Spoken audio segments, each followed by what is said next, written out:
He scrolled through their perfect lives, smiling faces, dream jobs, flawless moments, while his own felt like a failure. Comparing himself was stealing his soul, until one moment changed everything. The city buzzed outside Arjun's window, but inside his small apartment, the world felt heavy. At 24, he was drowning in comparison. Every night, he sat on his creaky bed, phone glowing in the dark, scrolling through lives that weren't his. Instagram showed his old classmate, Maya, now a travel blogger, posing on a beach in Bali. LinkedIn screamed about Rohan, his college friend, landing a corner office at a tech giant. Even his cousin Priya, barely 21, was posting about her new startup, her face radiant with confidence. Arjun's life? A junior graphic designer at a small firm, struggling to pay rent, eating instant noodles most nights. His designs were good, but never good enough for the senior team's praise. His inbox was a graveyard of ignored job applications, and every time he saw another success story online, his chest tightened. Why am I so far behind, he thought. What's wrong with me? It wasn't just social media. At work, Arjun watched his colleague Samir charm clients with ease, always getting the big projects. Samir's desk was a shrine of awards, while Arjun's was cluttered with half-finished sketches and self-doubt. In his mind, everyone was winning, everyone except him. He'd lie awake at night, replaying moments where he felt small, a client's critique, a friend's casual brag, a family dinner where his parents asked, "When will you make something of yourself?" The comparison was a loop he couldn't escape. It started with a quick glance at someone's post, then spiraled into hours of scrolling, his heart sinking deeper with every perfect photo, every milestone he hadn't reached. Jealousy crept in, bitter and sharp, followed by shame for feeling it. I should be happy for them, he'd tell himself. But the thought only made him feel worse. His confidence crumbled.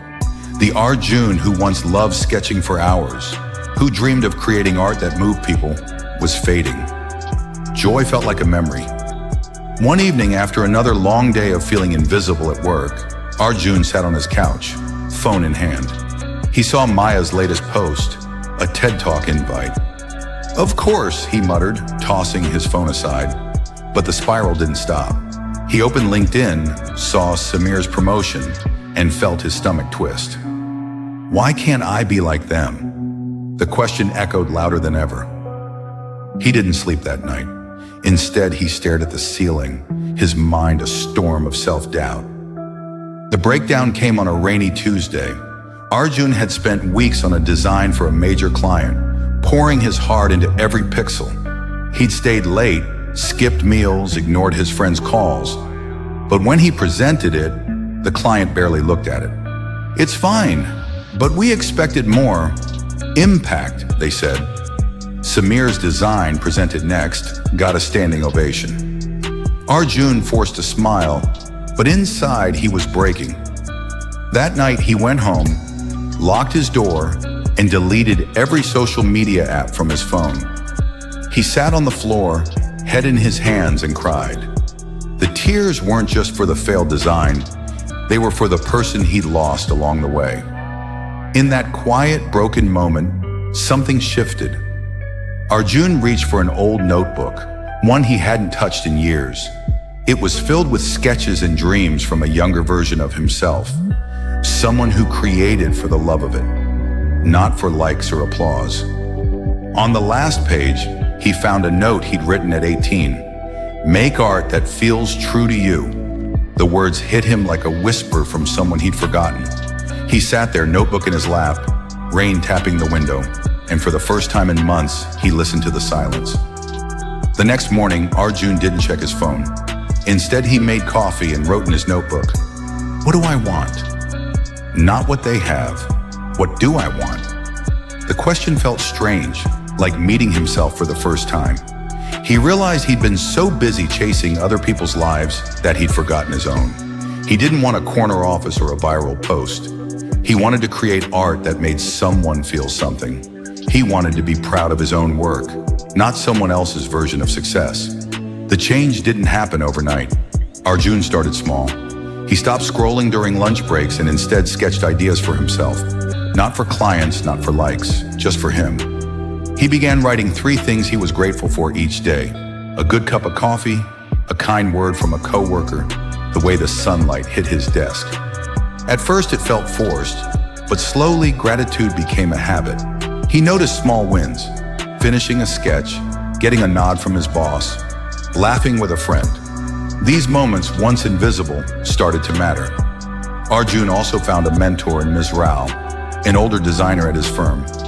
One day over coffee, he admitted how lost he felt. She listened quietly, then said, "You're not behind, Arjun. You're on your own path. The moment you stop measuring yourself against others, you'll see how far you've already come." Her words stayed with him. He began to celebrate his own pace, his own style. He submitted designs not to outshine Samir, but to express himself. Some were rejected, but others were praised. For the first time, the praise felt real because it was for his work, not someone else's. Months passed, and Arjun's confidence grew. Not the loud kind that needed validation, but a quiet strength that came from knowing himself. He still saw Maya's posts or Samir's awards, but they didn't sting anymore. He was happy for them, genuinely, because their wins didn't diminish his own. He started a small portfolio online, sharing his art not for likes, but to connect with others who loved creating. Messages poured in from strangers who felt inspired by his work. Arjun realized his journey, however small it seemed, had power. One evening, Arjun sat on his balcony, watching the city glow. He felt peaceful, not because he'd made it, but because he was living for himself. The loop of comparison was gone. In its place was gratitude, purpose, and a sense of who he was. He wasn't chasing anyone else's life anymore. He was building his own. Your path is your own. The moment you stop comparing, you start living. Every step you take, no matter how small, is yours, and that's enough.